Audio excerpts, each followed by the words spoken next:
Portugal golden visa program, যা বিদেশি নাগরিকদের জন্য পর্তুগালে বসবাস, বিনিয়োগ এবং জীবনধারার একটি আকর্ষণীয় সুযোগ প্রদান। এই প্রোগ্রামের মাধ্যমে আবেদনকারীরা পর্তুগালের রেসিডেন্সি পেতে পারেন। চলুন এই ভিডিও থেকে আমরা এর খুঁটিনাটিগুলি জেনে নিই। কেন পর্তুগাল বাংলাদেশিদের জন্য আকর্ষণীয়? পর্তুগালে বাংলাদেশিদের জন্য দ্বিতীয় বাড়ি তৈরির কয়েকটি প্রধান কারণ রয়েছে। পর্তুগাল ইউরোপীয় ইউনিয়নের একটি সদস্য রাষ্ট্র এবং এর ভিসা ও রেসিডেন্সি পলিসি তুলনামূলকভাবে উদার। বিশেষ করে গোল্ডেন ভিসা প্রোগ্রাম এবং D7 ভিসার মাধ্যমে বিনিয়োগকারী এবং স্বাধীন আয়ের অধিকারী ব্যক্তিরা সহজেই রেসিডেন্সি পেতে পারেন। জীবনযাত্রার মান, পর্তুগালে জীবনযাত্রার খরচ ইউরোপের অন্যান্য দেশের তুলনায় তুলনামূলকভাবে কম, বিশেষ করে লিসবন, পোর্তো বা আলগার্ভের মতো শহরগুলোতে। এছাড়া এখানকার আবহাওয়া, সংস্কৃতি এবং নিরাপদ পরিবেশ প্রবাসীদের জন্য আকর্ষণীয়। বাংলাদেশি সম্প্রদায়, পর্তুগালে প্রায় 25,000 বাংলাদেশি বসবাস করছেন, বিশেষ করে লিসবনে। এখানে বাংলাদেশি রেস্তোরাঁ, দোকান এবং সম্প্রদায় কেন্দ্র রয়েছে, যা নতুন আগতদের জন্য একটি বিশেষ পরিবেশ তৈরি করে। পর্তুগালে রেসিডেন্সি পেলে আপনি ইউরোভুক্ত 27টি দেশে ভ্রমণ এবং ব্যবসার সুযোগ পাবেন, যা বাংলাদেশিদের জন্য একটি বড় সুবিধা। পর্তুগালে বসবাসের জন্য বাংলাদেশি নাগরিকদের জন্য বিভিন্ন ধরনের ভিসা এবং রেসিডেন্সি প্রোগ্রাম রয়েছে।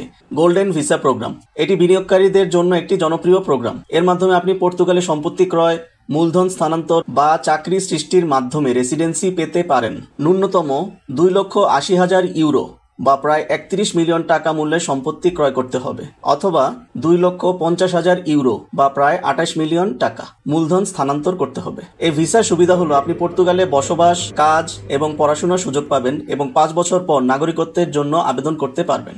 D7 ভিসা বা প্যাসিভ ইনকাম ভিসা, এটি এমন ব্যক্তিদের জন্য যাদের নিয়মিত প্যাসিভ ইনকাম যেমন পেনশন, ভাড়ার আয় বা বিনিয়োগের লভ্যাংশ রয়েছে। এই ভিসার জন্য ন্যূনতম বার্ষিক আয় প্রয়োজন 7,200 ইউরো বা প্রায় 8,54,000 টাকা। এটি অবসরপ্রাপ্ত ব্যক্তি বা রিমোট কর্মীদের জন্য আদর্শ। জব সিকার ভিসা, এই ভিসা আপনাকে পর্তুগালে এসে চাকরি খোঁজার সুযোগ দেয়। এটি তাদের জন্য উপযুক্ত যারা পর্তুগালে কাজের সুযোগ খুঁজছেন।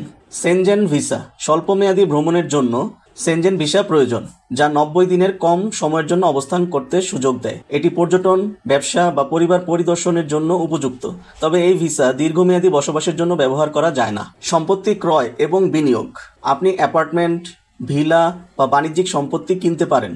গোল্ডেন ভিসার জন্য ন্যূনতম বিনিয়োগ 2,80,000 ইউরো। বাজার পরিস্থিতি, 2022 সালের তথ্য অনুযায়ী পর্তুগালের হাউজিং মার্কেটে দাম বেড়েছে, তবে এটি এখনও অনেক ইউরোপীয় দেশের তুলনায় সাশ্রয়ী। সম্পত্তি ক্রয়ের মাধ্যমে আপনি ভাড়ার আয় পেতে পারেন এবং দীর্ঘমেয়াদী রেসিডেন্সি বা নাগরিকত্বের পথ সুগম করতে পারেন। জীবনযাত্রা এবং সংস্কৃতি, লিসবনে একটি মধ্যমানের জীবনযাত্রার জন্য মাসিক খরচ প্রয়োজন 1500 থেকে 2,000 ইউরো বা প্রায় 1,80,000 থেকে 2,40,000 টাকা। এর মধ্যে ভাড়া, খাবার এবং পরিবহন অন্তর্ভুক্ত।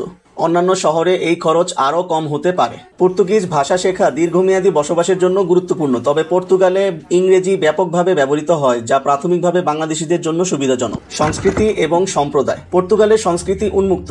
লিসবনে বাংলাদেশি সম্প্রদায়ের রেস্তোরাঁ এবং ব্যবসা রয়েছে, যেমন নিউ বাংলা বাজার বা ঘরোয়া রেস্তোরাঁ। শিক্ষা এবং স্বাস্থ্য, পর্তুগালে উন্নত শিক্ষা ও স্বাস্থ্য ব্যবস্থা রয়েছে। রেসিডেন্ট হিসাবে আপনি এই সুবিধাগুলি পাবেন। গোল্ডেন ভিসা, D7 ভিসা এবং অন্যান্য অভিবাসন পথের মাধ্যমে আপনি পর্তুগালে বসবাসের সুযোগ পেতে পারেন, তবে ভাষা, শিক্ষা, আর্থিক প্রস্তুতি এবং সাংস্কৃতিক সমন্বয়ের জন্য প্রস্তুত থাকা জরুরি।